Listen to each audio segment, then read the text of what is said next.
program ini mengusung topik tentang pembelajaran dari kolaboratif.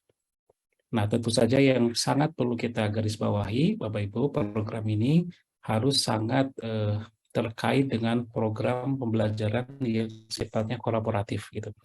Nah, tentu saja kita perlu memaknai ya kolaboratif yang dimaksud itu seperti apa, dan juga nanti juga terkait dengan peran-peran masing-masing, baik itu dari pihak pengusul ya maupun dari apa yang Bapak Ibu mesti lakukan. Tadi Pak Arif menyebut kira-kira hak dan kewajiban Bapak Ibu di dalam kaitan dengan kolaborasi ini seperti apa begitu.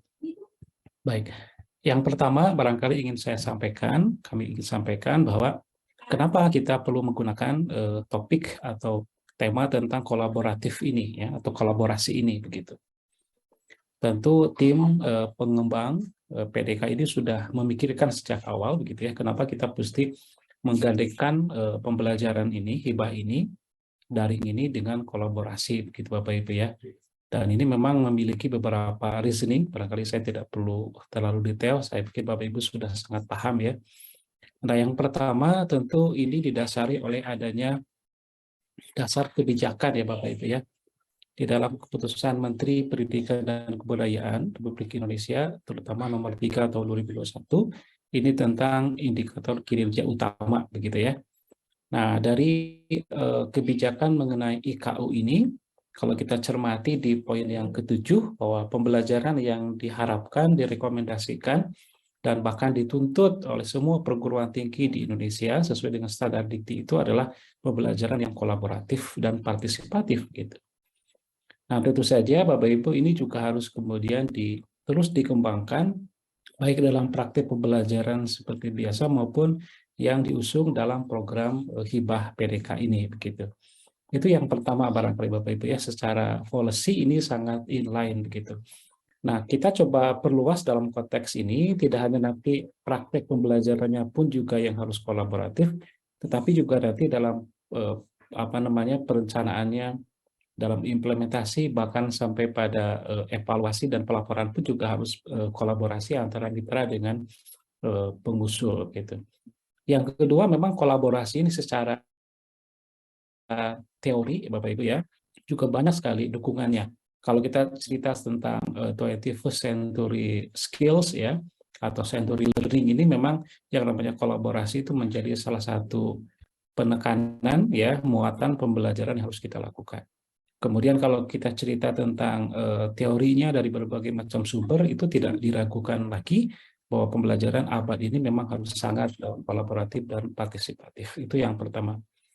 Nah, yang kedua Bapak Ibu sekalian, secara umum barangkali bentuk kolaborasi apa saja ya, hak dan kewajiban Bapak Ibu, terutama kita bicara dulu tentang kewajiban Bapak Ibu sebagai mungkin yang sekarang posisinya sebagai pengusul, kemudian yang juga posisinya sebagai mitra, kira-kira apa yang harus dilakukan dalam konteks kolaborasi ini ya. Nah, yang pertama adalah tentu di awal ini kebetulan sudah Bapak Ibu lakukan ya, yaitu bagaimana Bapak Ibu melakukan kolaborasi dalam penyusunan hibah ini ya, proposal ini begitu ya, dalam penyusunan proposal ini. Dan alhamdulillah ketika Bapak Ibu pun sudah dinyatakan sebagai salah satu paling umum kita gunakan, apakah itu bahan pembelajaran maupun media pembelajarannya gitu ya. Tentu ini harus dipikirkan supaya learning object material ini harus variatif Bapak Ibu ya, tidak bertumpu pada salah satu jenis learning material. Misalnya kita hanya menggunakan media video saja, tapi kita bisa menggunakan berbagai macam variasi, baik itu animasi, apakah nanti bentuknya simulasi, bahkan mungkin assessment kit dan seterusnya ya. Ini perlu dikolaborasikan. Apakah nanti misalnya bentuknya adalah pembagian saja begitu? Jadi di satu objek material itu tidak di dalamnya dibuat secara bersama-sama, tapi misalnya mitra sudah punya beberapa learning object material yang sudah dikembangkan. Kemudian pengusul juga sama, nanti bisa di-sharing. Itu boleh-boleh saja. Jadi secara teknis bisa di cross begitu ya. Kalau masing-masing sudah memiliki bahan pembelajaran yang sudah relevan ya. Kalaupun mau di-create dari awal dan masing-masing sudah ada perannya di setiap learning object, saya pikir itu pun juga bisa dilakukan ya. Nanti ini kaitan dengan masalah teknis. Kemudian yang keempat adalah kolaborasi dalam pelaksanaan perkuliahan. Nah, ini yang barangkali durasinya akan lebih lama begitu ya, sepanjang proses perkuliahan berlangsung. Nanti Bapak Ibu juga perlu menyelaraskan dari sisi waktu ya. Mungkin saja antara mitra dengan pengusul itu ada perbedaan kalender akademiknya, mohon nanti untuk juga diselaraskan kapan akan dimulainya, begitu ya, seperti apa pembagiannya. Tentu antara mitra, dosen di mitra dengan dosen di pengusul itu dibagi saja rundown jadwalnya, begitu ya. Silakan nanti bisa diatur, gitu ya. Sehingga distribusi materi yang sudah disiapkan dalam bentuk learning object itu bisa digunakan secara optimal, dan tentu dalam proses kolaborasi perkuliahan ini tentu dengan konteks pembelajaran daring, gitu ya, dengan menggunakan salah satunya learning management system ataupun LMS begitu. Kemudian yang berikutnya adalah kolaborasi dalam melakukan penilaian dan juga pelaporan dari PDK ini ya. Kolaborasi penilaian ini penilaian dalam konteks pembelajaran atau assessment gitu ya. Dan juga kolaborasi dalam juga penilaian secara menyeluruh dari kegiatan kolaborasi PDK ini gitu ya. Dalam konteks ini ada dua macam Bapak Ibu. Ketika Bapak Ibu melakukan perkuliahan, silakan nanti dievaluasi ya pembelajarannya, apakah para mahasiswa sudah bisa mencapai kompetensi yang diharapkan. Itu nanti akan mengacu lagi pada poin yang kedua gitu ya. Nah, yang juga Bapak Ibu mesti lakukan adalah penilaian terkait dengan penyelenggaraan program ini. Kita perlu nanti melakukan evaluasi, kita bisa nanya kepada mahasiswanya, kepada dosen yang terlibat gitu ya. Bagaimana kesan ya, pesan, kemudian masukan dalam konteks penyelenggaraan pembelajaran daring kolaborasi ini. Dan juga nanti Bapak Ibu di ujung program ini tentu harus membuat laporan secara tertulis, dan juga mungkin nanti ada kegiatan untuk memaparkan hasil kegiatannya, dan itu harus dilakukan juga secara kolaborasi begitu. Nah, Bapak Ibu sekalian, itu yang umum barangkali terkait dengan kewajiban Bapak Ibu untuk melakukan kegiatan kolaborasi antara mitra dengan pengusul ya. Nah, tentu saja dengan bantuan fasilitasi misalnya anggaran dan diberikan oleh Delmawa, tentu itu menjadi hak Bapak Ibu untuk bisa distribusikan secara equal ya antara pengusul dengan mitra. Nanti silakan dibicarakan.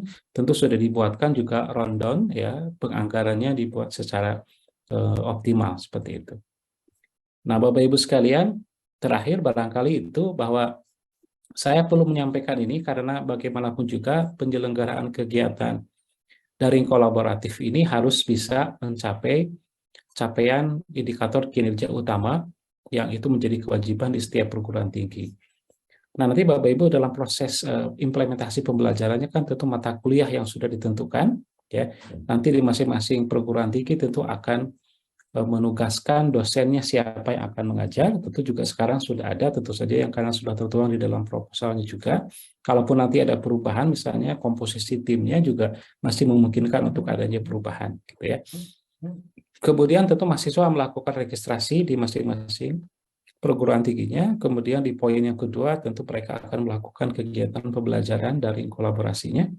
Tentu Bapak Ibu akan bisa melakukan paling tidak 2 modus ya secara umum. Apakah nanti sifatnya sinkronus ya, bisa menggunakan beberapa software untuk video conference yang biasa Bapak Ibu gunakan ya.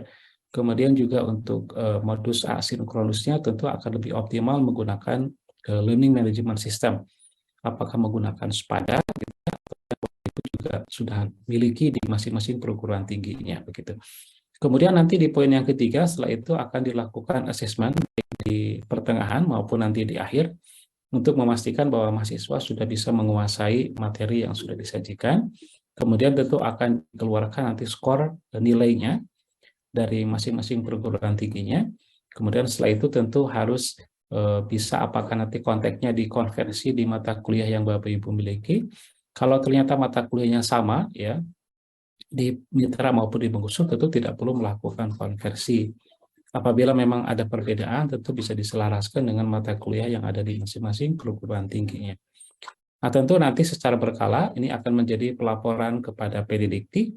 Dan dari situlah kemudian Bapak Ibu, endingnya bahwa Bapak Ibu di perguruan tinggi pengusul dan mitra sudah melakukan salah satu dari indikator kinerja utama, begitu ya.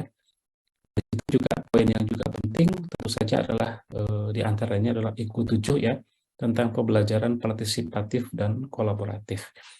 Itu barangkali Bapak Ibu mekanisme yang terkait dengan implementasi pembelajaran ini, bahwa ini harus juga inline dengan capaian indikator kinerja utama. Barangkali itu saja untuk kolaborasi, Bapak Ibu. Terima kasih atas perhatiannya. Sekali lagi saya ucapkan selamat kepada Bapak Ibu dosen di perguruan tinggi yang sudah memperoleh bantuan pembelajaran daring kolaboratif.